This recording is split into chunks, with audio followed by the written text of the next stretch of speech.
Peygamberimiz sallallahu aleyhi ve sellem demiştir. Allah Teala sizin bedenlerinize ve simalarınıza değil, kalplerinize bakar.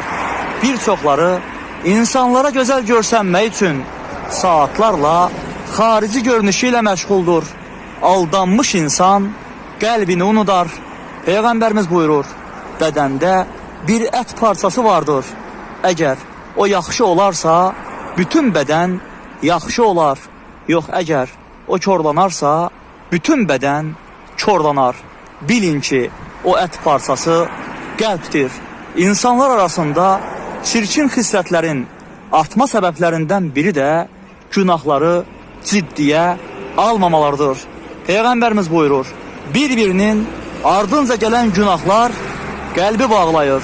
Uca Allah buyurur ki, əvvəlcə öz əlləri ilə etdikləri günahlarını unudan adamdan daha zalim kim ola bilər?